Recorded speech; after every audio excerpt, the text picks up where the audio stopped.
ازاي تحس بلذة الصلاة في رمضان؟ انت بتصلي بس عمرك حسيت ان الصلاة تقيلة؟ عمرك كبرت وانت مش عايز تكمل؟ المصيبة ان في ناس بتصلي طول رمضان ومع ذلك عمرهم ما حسوا بلذة ركعة واحدة.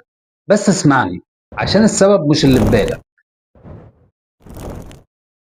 بص، احنا فاكرين ان لذة الصلاة دي حاجة بتيجي لوحدها زي الهدية كده، ولكن الحقيقة ان لذة الصلاة بتتسحب سحب، مش لان ربنا قاسي، ولكن لان قلبك محتاج يتنضف عشان يحس. الصلاة مش مجرد حركة، الصلاة لقاء. انت واقف قدام اللي خلقك، اللي بيشوفك واللي بيسمعك واللي عارف وجعك.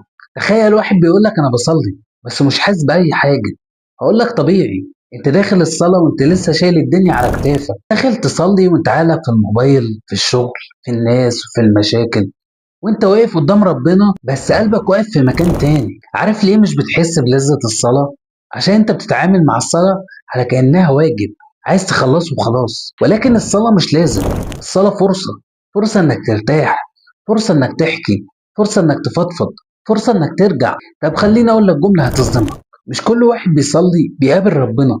في ناس بتصلي بس ربنا مش موجود في قلبها اصلا، اللي بيصلي بجسمه بس دماغه في حتة تانية، ده مش بيدوق لذة الصلاة. مرة واحد بيقول أنا بحسد الناس اللي بتبكي في الصلاة، نفسي أحس زيهم. لو أنت عايز تبكي في الصلاة، طب جرب تدخل الصلاة وأنت صادق لأول مرة. هتقول لي إزاي؟ هقول لك قبل ما تكبر، قول يا رب أنا تعبان، أنا جيت لك، بس جربها.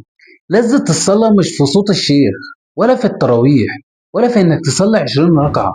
لذة الصلاة في حاجتين، في الخشوع والصدق. إنك تدخل الصلاة وإنت عارف إنك محتاج ربنا، مش بتستعرض إنك كويس. لو عايز تحس بلذة الصلاة بجد، اعمل الأربع حاجات دول. واحد، ما تدخلش الصلاة وإنت مشغول. قبل الصلاة بدقايق اقفل الموبايل واقطع أي حاجة وخد نفس عميق وادخل. اتنين، افهم اللي أنت بتقوله. أنت بتقرا الفاتحة وده كلام مش عادي، ده كلام ربنا اللي بيرد عليك بيه.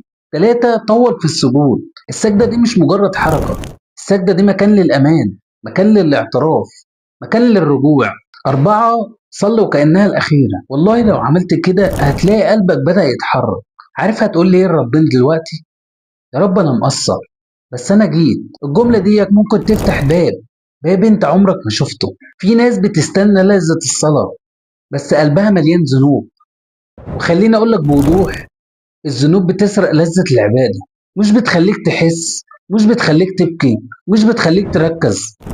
عشان كده أول طريق للذة الصلاة هو التوبة. مش لازم تبقى كامل، بس لازم تبقى صادق في اللي انت بتقوله.